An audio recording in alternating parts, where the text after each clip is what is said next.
Hello, how's it going? I decided I wanted to do a little, not tutorial so much as just a little breakdown of how I work with Sumi ink for anyone that is interested in trying it and is not quite sure what the differences are from working with other inks or just in general. What the dealio, as the children say. So I'm going to give you a little just overview of the stuff that I use and why I use it, and just show you my kind of setup for it. So let's just jump right in. So this is my basic setup. This is ignore all the chaos around this, but this is my kind of this is water. This is my thing that holds the brushes. These are like, I don't know what they're called. Probably brush holders or something. Whatever. They're cheap and they come in any store that sells art supplies that isn't a piece of shit. This is the Sumi ink I use. It's Yasutomo. I think it's probably the most widely available, unless you actually, in most stores this is going to be like, even like Michael's probably has this, which is not an art store, by the way. I actually don't use it out of the bottle. I move it over to something like this, which is my other Sumi container. I also have one here. I'll explain this later, but the reason I use it like this is because if you dip into this, first of all, I can't see, and so I could over dip my brush, and in this case this is quite bad because this is a very short brush. I'm using the Series 7 miniature, which is like very short, but gets me a really good point if I want it. So I use this kind of container, and the bonus of that is that I get to do stuff like this, where, especially in the beginning, I don't need a lot of ink to start going, right? So let's say, like, I will almost never dip directly into this because it's just too much ink. I'll just go here and just get a little bit. And this ink is basically like a lot more water soluble, I guess is the best way to put it. But it's like watercolors in many ways. It layers much more like watercolors than any other ink. Like indie ink, for example, will dry on you really quickly and soak in really quickly, and it'll create these kind of hard lines between layers. So when you're glazing, that's something you have to think about. Whereas with this, I can work it, and I can kind of still move and blend things and get to a place where I have like kind of smooth transitions, which can be good and bad. It depends on what you're doing. I like it because it kind of psychologically alleviates some of the anxiety I have about like putting down a line and being like stuck with it and being like, oh, I messed up forever, it's gone forever. So this is kind of this works for me very well, especially and especially like it gives me time to like work up to like working, like full black, and going in and like and getting the line, like just going straight black. So I can like work up to this level where I'm like just being like, okay, this needs to be really black. I'm just gonna go all in. But it takes a minute, for me at least, to like warm up and then to feel confident and figure out exactly where are the darkest darks, etc. So it's very forgiving, especially because as it dries lighter. Like I don't know if the camera will show it, but even the black is not quite black. And you can kind of build it up and get it to be black, but it depends on how much water is in actual ink. And like if you leave this open, water will evaporate and it'll become much thicker. Like it'll get like almost like gooey. So you have to add a little water if you want it to flow better, or if you want to use it really thick, you can. It depends on what you're doing. Anyways, so I use the cap. If I don't have a cap, then I'll use something like this. I'll use something that's like just another surface where I can like throw some ink in there and then like not have to like waste a bunch of ink basically, because otherwise you'll put on too much ink and you'll be like, oh, that's way too much ink, and then I need to wash out my brush and then get to a point and it just takes forever. So the in-between step also is this. This is kind of important to me, at least. Paper towel or any sort of like cloth or something. I usually use paper towel just because it's readily available. So my setup is something like this. Let me show this to you. Okay, so water, ink, and then like the cap, or actually it'll be more like this because I'm right-handed. So this makes sense to me because I can like, then like, you know, I can dip if I need more ink in here, let's say. I can dip. I can see what I'm, first of all, how much I'm dipping, because I can see where the ink is. I put it down, and then I can be like, and test it. Another step that I'm conveniently forgetting is I use Post-it notes. Post-it notes are super overpriced, like the actual like branded ones, but for me they're pretty useful, and they, you know, they last a while. But basically you can put them on your paper directly on the piece that you're working on and test the tip, right? So you can test. You can be like, okay, am I getting a line? Am I getting the sharpness I want?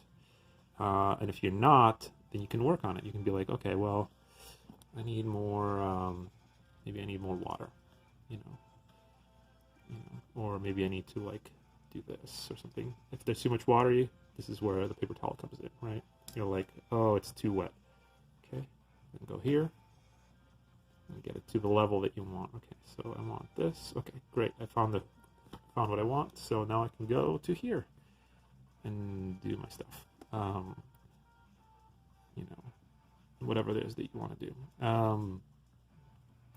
Another thing to think about is, because it is water, you need paper that's thick enough. I would not recommend, especially somebody just messing around, to use thin paper or like even drawing paper. I wouldn't use. I would go with something like mixed media or watercolor paper, 140 pound and up. So something like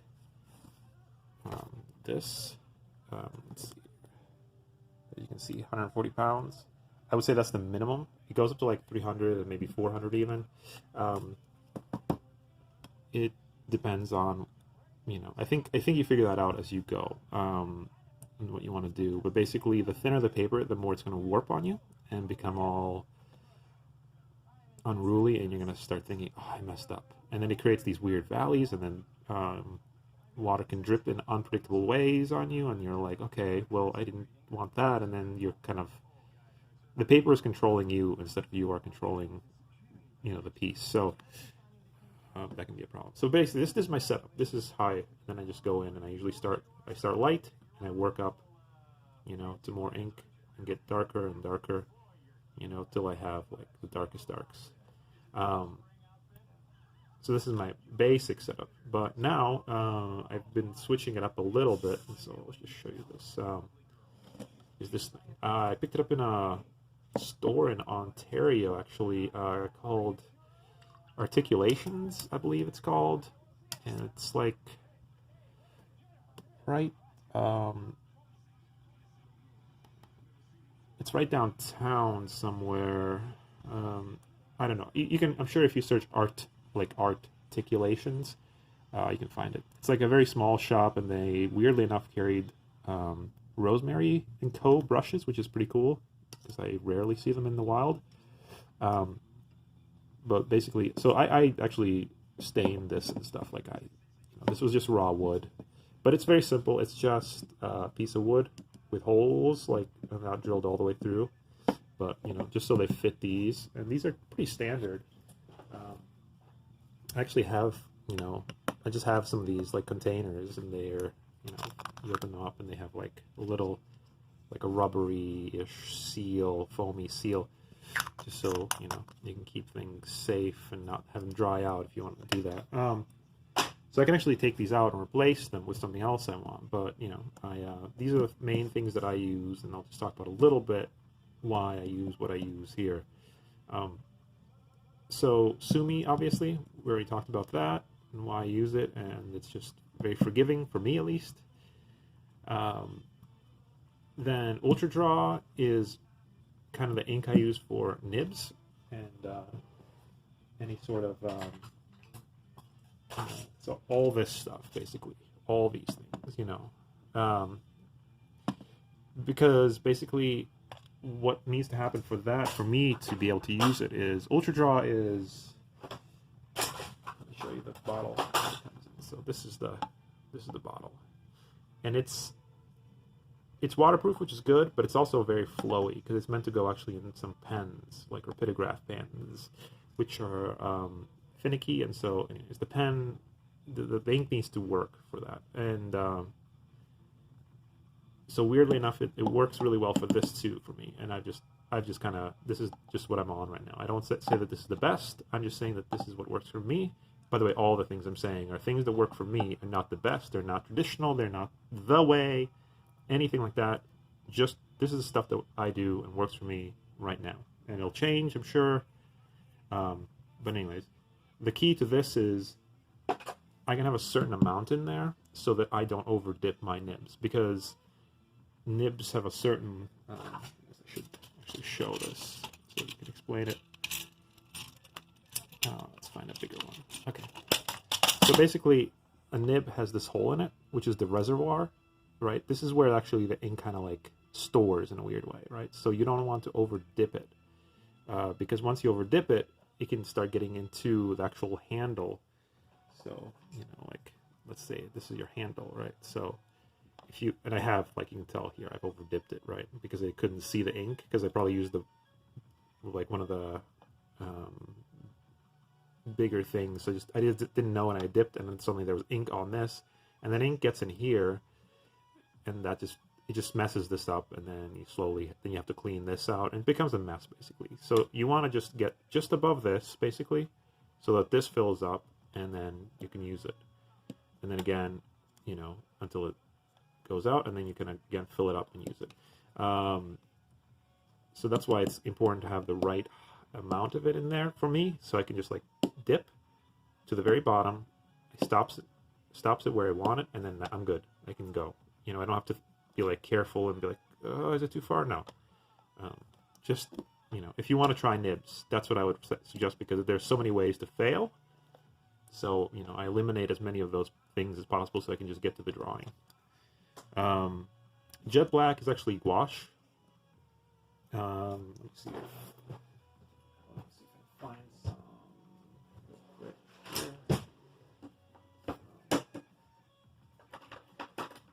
so, yeah, so this is just the Winsor Newton jet black. And what I like about it also is it's just like Sumi, it's very, it's like watercolor, but this is more opaque in some ways. And it has, it's also very matte, which I really, really like. So it's like, Sumi is matte, and so is jet black. Like jet black, at least this brand and this version of it, is very, very, very matte. So it's great for scanning if you do original work and you want it to scan. And it gives you, again, more options. It gives you, like, instead of just being like, oh, I'm going black on white, and it's just going to be black and white, and then I'm going to threshold the fuck out of it. That's not what's going on. You kind of can paint with it, basically. You can paint, you can have, like, gradients, you can have, you can water it down, etc., and, so that's just there in case I ever want to use it. I don't use it a lot, but once in a while I just feel like it needs that kind of touch. And it's again for anything like that, you want to use a thicker paper, because you don't want to sabotage yourself before you get anywhere. And then of course the bleed proof white is this, which is just for me to fix things, or in the case of like let's say like this piece, right? So that's bleed proof white, me going over the side before and then drawing over it. And it's actually not ideal for something like this, where it's like a kind of slick paper. It actually flakes off. I don't know if you can see it in there, but like in the gums, it actually flaked off. And like the little edge there actually painted further out, but as I was drawing with just the ballpoint pen, it just flaked off. And so I just went with it. But like, So you have to think about what surface you put it on, because it is very plasticky, and it dries like, it basically dries like plastic, and then it's like you can ink over it and stuff, but it's a different texture than paper. So you have to think about that. And there's other things people use, like flash white, I think, and other things. I've not tried everything. You know, it's one of those things. The pursuit of like the perfect white or whatever it is like very, very, like, you can fall down that rabbit hole real easily. So anyways, so this is my basic setup, you know, and obviously all the chaos around it. And there's coffee. But yeah, this is the basic setup. I have water, I have somewhere to store my brushes, I have ink, and I have like some sort of other container. Well, in this case, I just use the cap because it's just the easiest thing, and it's available, and it's always obviously with the thing. So, and decent paper. In this case, this was actually, this is just drawing paper, I think, or even sketch paper, but it is 110 pound, which is much better than most sketch paper. Sketch paper is generally very kind of thin and flimsy and kind of bullshit, honestly. But you know, you're just trying to get better. Anyway, so this is actually fairly sturdy. You can feel how like robust it is. It has a nice tooth on it too, which I like. Anyways, and then post-it notes. Post-it notes work really well for me. And also, some of the things that post-it notes work for is if you're, let's say, just a gander. Let's say you're inking something, and you want, let's just try this real quick. If I fuck up, then then I was lying to you the whole time. But basically, this is a quick way to mask things, right? So let's say you're doing comics or something, or anything really where you need a sharp line and you want it to stop. You can use, in a pinch, this to mask off an area, right?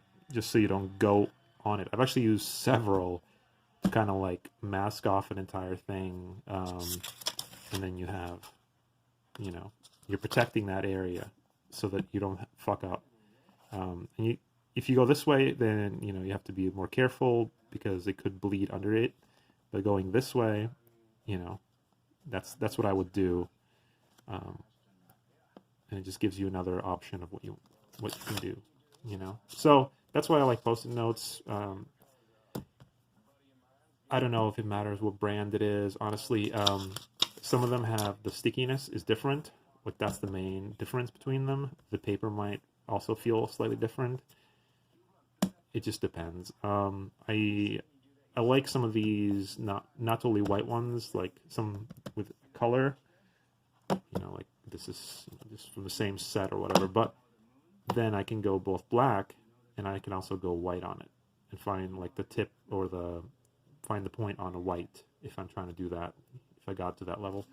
So anyways, okay, that's it. That's all I want to do. I'm not going to actually show you stuff that how to do it, because you don't want to do the same stuff that I do, because it's terrible and leads to a life of poverty.